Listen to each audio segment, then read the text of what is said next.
नमस्कार दोस्तों, कैसे हैं आप सब। दोस्तों फिंगरप्रिंट सेंसर का तो यूज़ आप लोग करते हैं, जैसे कि आपके जो स्मार्टफोन आ रहे हैं, हर मोबाइल फ़ोन में क्या है फिंगरप्रिंट सेंसर्स आ रहे हैं।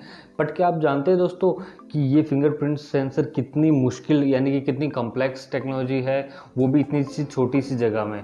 जी हाँ दोस्तों, यही मैं आपको बताने वाला हूँ कि ये फिंगरप्रिंट सेंसर कैसे काम करता है और कितनी टाइप की टेक्निक्स हैं हमारे फिंगरप्रिंट को सेंस करने के लिए।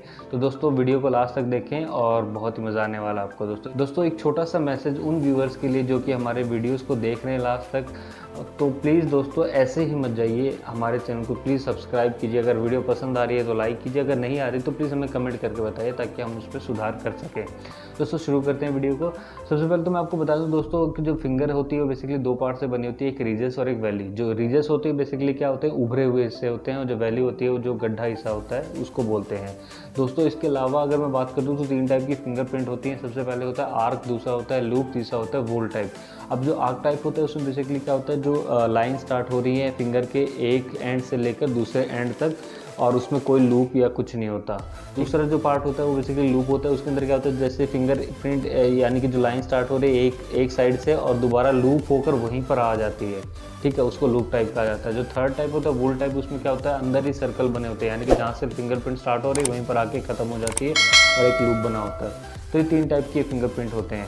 और बेसिकली क्या होता है दोस्तों, जो स्कैनर होते हैं वो भी तीन टाइप के होते हैं। सबसे पहला जो स्कैनर होता है वो है ऑप्टिकल स्कैनर। इसके अंदर बेसिकली क्या होता है दोस्तों, आपकी जो फिंगरप्रिंट है उसकी एक इमेज उठाई जाती है। जैसे फिंगरप्रिंट सेंसर के ऊपर फिंगर को रखते हैं तो जो नीचे कैमरा लगा होता है वो बेसिकली क्या करता है, इमेज को उठाता है, आपकी जो फिंगर होती है उसकी इमेज को उठाता है और स्टोर कर देता है। और नेक्स्ट टाइम जैसे आप उस पर लगाते हैं फिंगर दोबारा, तो वो प्रीवियस डाटा से मैच करता है और आपको बताता है कि आपकी फिंगरप्रिंट सही है नहीं है।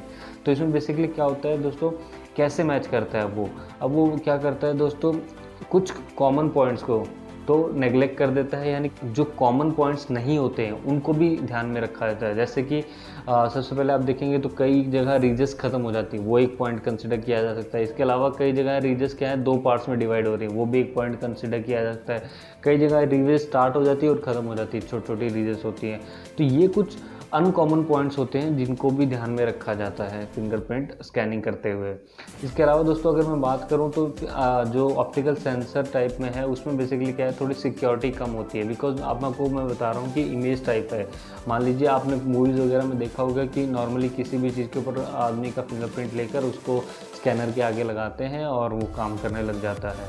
तो वो थोड़ा सिक्योर कम है बिकॉज ये कैमरा बेस्ड है।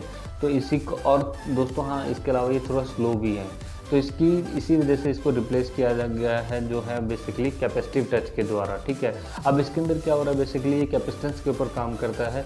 अब इसके अंदर क्या होता है दोस्तों, बहुत सारे कंडक्टर्स होते हैं। जैसे आप अपना स्कैनर के ऊपर उंगली लगाते हैं तो जो कंडक्टर्स होते हैं वो प्रेस होते हैं, यानी कि कंडक्शन करना स्टार्ट करते हैं, यानी कि एक्टिवेट हो जाते हैं। यानी कि जहाँ जहाँ जो रीजस होती हैं वहाँ रीजस टच होती हैं, यानी कि जो उभरा हुआ ऐसा टच होता है तो वो कंडक्टर्स एक्टिवेट हो जाते हैं, बाकी नहीं होते। तो इससे क्या होता है, एक पैटर्न जनरेट हो जाता है और आपकी जो फिंगरप्रिंट है वो बेसिकली मैच करते हैं पुराने यानी प्रीवियस डाटा के साथ, और अगर मैच हो जाती है तो बेसिकली वो एक्सेस मिल जाता है। तो सेम जो सीसीडी है यानी कि जो हमारा ऑप्टिकल सेंसर टाइप में था उसमें भी एक फ़ोटो बनाई जाती थी, इसमें भी। बट इसमें क्या है, आपकी फिंगर का लेकर आना बहुत ज़रूरी है। वहाँ पर क्या है, ऑटोमेटिकली एक इमेज भी अगर दिखाते हैं आप फिंगर टाइप में तो वो इजीली स्कैन कर देता है। बट यहाँ पर क्या है, आपके जो इंडक्टर्स हैं यानी कि जो कंडक्टर्स हैं वो बेसिकली क्या कर रहे हैं, एक्टिवेट हो रहे हैं। तो आपकी फिंगर्स को लगाना बहुत ज़रूरी है। इसके अलावा दोस्तों अगर मैं बता दूं तो ये इलेक्ट्रॉनिक प्रोसेसिंग होती है, इसलिए जो ऑप्टिकल सेंसर होते हैं उससे बहुत फास्ट भी होती है। तो दोस्तों जो कैपेसिटिव टेक्निक है यानी कि कैपेसिटिव सेंसिंग टेक्निक है वो बेसिकली आजकल हर मोबाइल में यूज़ हो रही है, बिकॉज वो बहुत फास्ट भी हैं और सिक्योर भी हैं। इसके अलावा दोस्तों अगर मैं बात करूं कि थर्ड जो टाइप हमारा जो फिंगरप्रिंट सेंसिंग का है वो क्या है, वो बेसिकली क्या है, अल्ट्रासोनिक वेव। अब इसके अंदर क्या हो रहा है, बेसिकली जैसे आप इसके अंदर क्या होता है दोस्तों, बहुत सारी अल्ट्रासोनिक वेव्स को भेजा जाता है, आपकी फिंगर के ऊपर स्ट्राइक करती हैं और वापस जाती हैं और एक डाटा कलेक्ट करती हैं रीजस ऑफ वैली का और एक पैटर्न जनरेट कर देती हैं। वो बेसिकली क्या करती हैं, 3D ग्राफ बनाती हैं, ठीक है। अब अभी तक हम 2D ग्राफ की बात कर रहे थे दोस्तों, अब ये थे एक 3D ग्राफ बनाती हैं। इस 3D ग्राफ से क्या होता है दोस्तों, बेसिकली सिक्योरिटी और बढ़ जाती है, यानी कि जो कैपेसिटिव और जो ऑप्टिकल सेंसर थे उनसे सिक्योरिटी और नेक्स्ट लेवल पे चली जाती है। बट हाँ दोस्तों, ये थोड़ी स्लो ज़रूर होती हैं, दोनों से बहुत स्लो होती हैं। बट जैसे कि आपको आधार कार्ड आइडेंटिफिकेशन करना है तो उसमें बेसिकली आप सबसे बढ़िया जो टेक्निक है अल्ट्रासोनिक वेव वो सब यूज़ कर सकते हैं। इसके अलावा दोस्तों मैं अगर बता दूं तो जो आपकी फिंगरप्रिंट्स स्कैनर होते हैं उसके अंदर क्या होता दो एक चीज़ मैटर करती है, वो क्या है आपका काउंट रेट। अभी काउंट रेट बेसिकली क्या है 90% से ज़्यादा होना चाहिए, बिकॉज आप बार बार रिट्राई करते हैं फ्रस्ट्रेट हो जाएं अगर वो फिंगरप्रिंट स्कैन नहीं कर रहे तो। और इसके अलावा 100 से कम भी होनी चाहिए, बिकॉज अगर ये 100 के आसपास होगी तो आप बार बार कोई भी इजीली अगर कोई अदर फिंगर भी लगा रहा है तो वो इजीली डिटेक्ट कर देगा।